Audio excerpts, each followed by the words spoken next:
A lei kármica já é uma prática dentro desse planeta que está fazendo essa transição, já é uma prática instinta, porque ela fez parte da ilusão da terceira dimensão.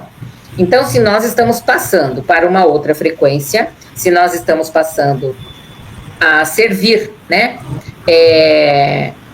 na totalidade o amor que nós somos, então a lei kármica ela não cabe mais no nosso campo. Por quê? Porque a lei kármica é uma lei aprisional, de total ignorância da nossa divindade. Se ela é uma lei aprisional, ela é uma lei que desconhece o potencial do amor. Porque nós só podemos nos lembrar que nós somos o amor se nós formos livres. Não se chega na compreensão do amor se nós ainda estivermos presos na experiência que nós fomos até agora obrigados a experimentar por estarmos presos na lei kármica. Aonde se encontra a maior dificuldade para ultrapassar essas barreiras emocionais dentro de nós? A maior dificuldade está em aceitar exatamente que as coisas foram do jeito que foram, porque nós não tínhamos a opção de fazer diferente. Por pior que tenha sido as nossas ações, no julgamento, né, que faz parte da programação mental para experimentar a lei kármica, então assim, por pior que tenha sido as nossas ações, dentro do que a programação mental julga para fazer a experiência tridimensional da lei da encarnação, nada do que nós fizemos precisa que a gente sinta culpa ou que a gente entre no auto-julgamento.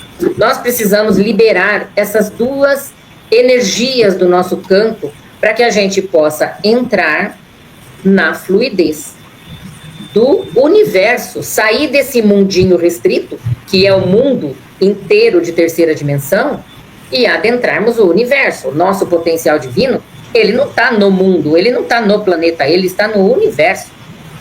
Aqui no planeta, nós só temos como base, como experiência, a lei kármica. Conforme nós vamos abrindo o nosso cardíaco e adentrando esses portais dentro de nós, nós vamos nos conectando com os nossos corpos sutis, que estão em outras plataformas, digamos assim. Mas para encontrar essas partes nossas que está experimentando outras situações, nós precisamos encerrar essa experiência e nós precisamos reconhecer todas as nossas ações, todos os personagens. Eu sempre falo isso, mas é uma chave. Às vezes a pessoa não entende hoje. Hoje eu tenho recebido, né, bastante mensagem, aonde a pessoa agora fala para mim, nossa, depois de um ano faz sentido. Nossa, olha, eu sinto isso aqui. E aí é tudo isso que a gente vem falando aqui, só que no momento a pessoa não estava, a ficha não caía, porque a programação mental, ela não foi preparada para codificar ou descodificar, sei lá, a linguagem da luz. Ela não foi preparada para isso.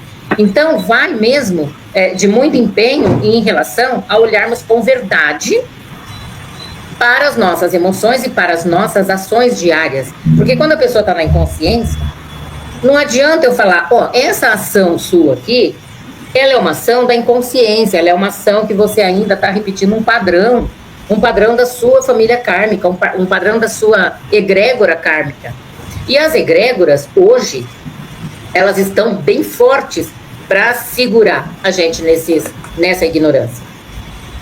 Então, nós precisamos olhar com verdade, mas não é com raiva, não é com medo, não é com julgamento dessa egrégora que a gente serviu até agora.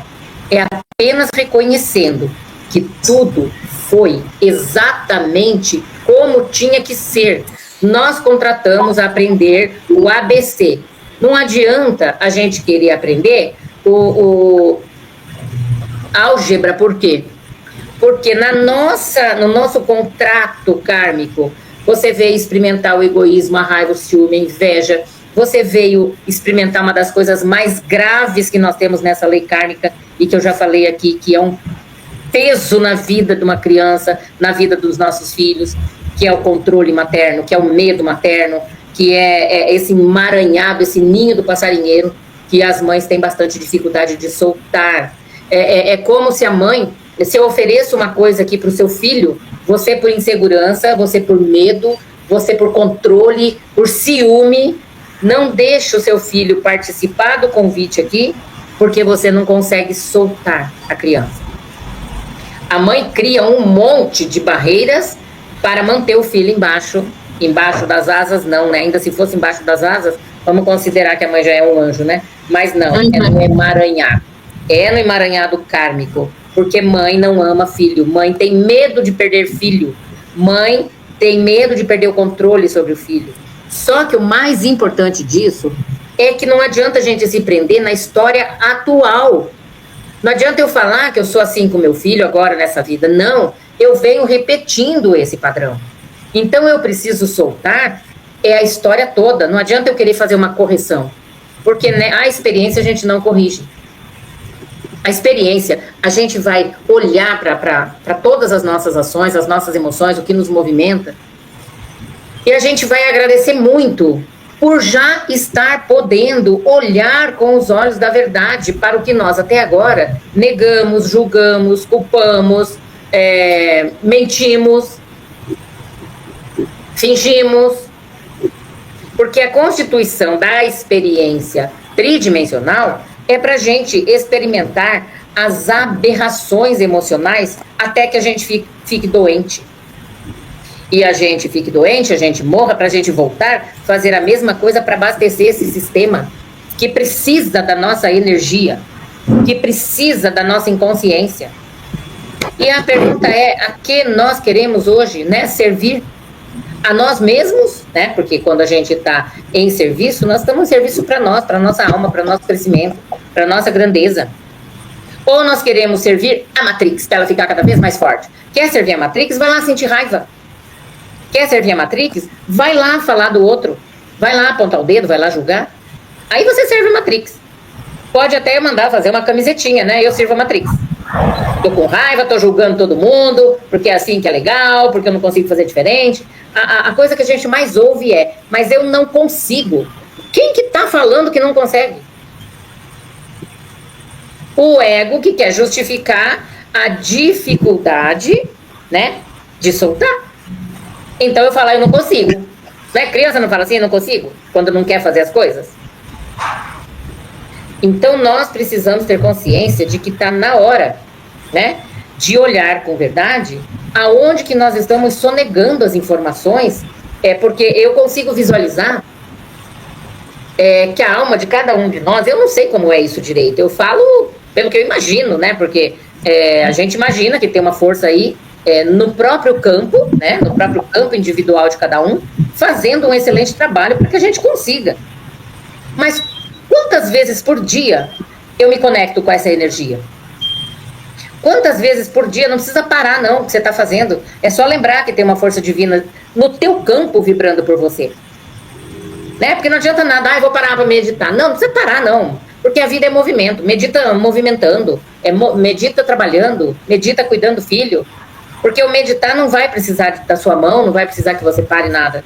E meditar é você lembrar que o teu espaço sagrado, ele está sendo servido pelo amor genuíno da força primordial.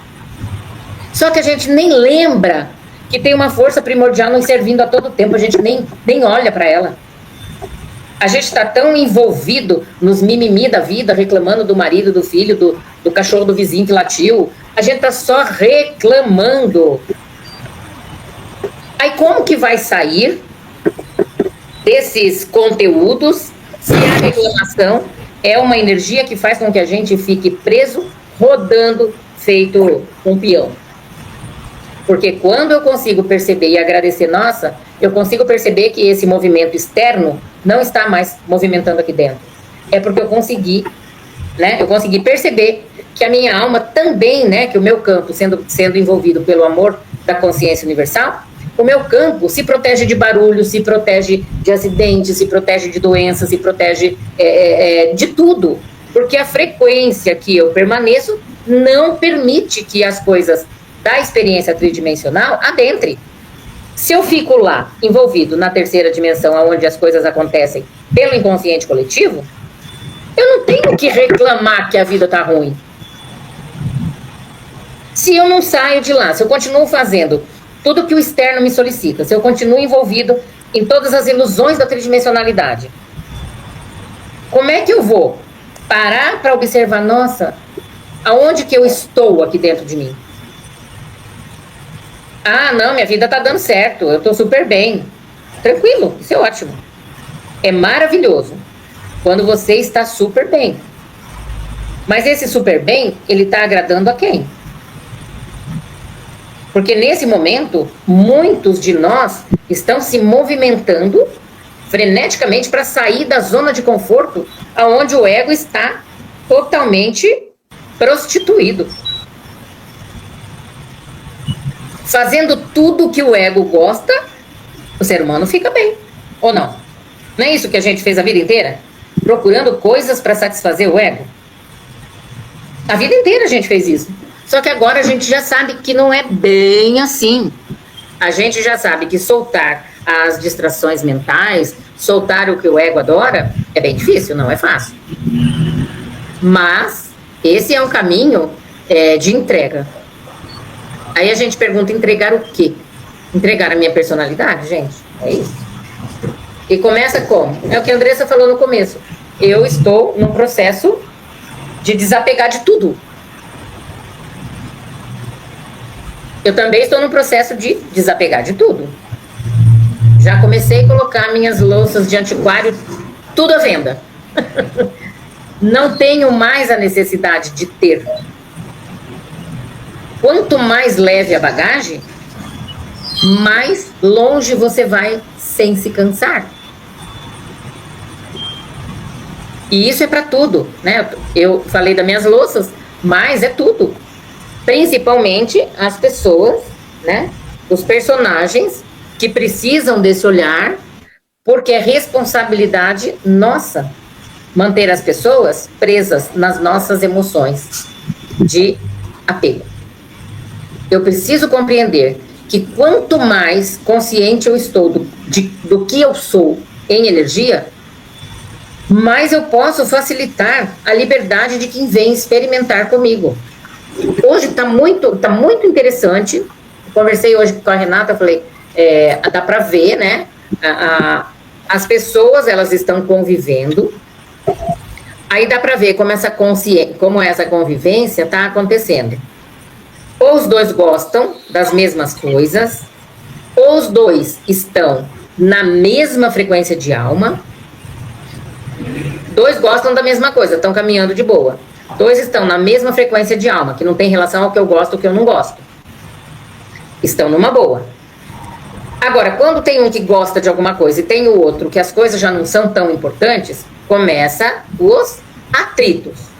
Quando os atritos começam, a oportunidade de crescerem é muito maior do que a oportunidade de duas pessoas que estão fazendo só o que gostam.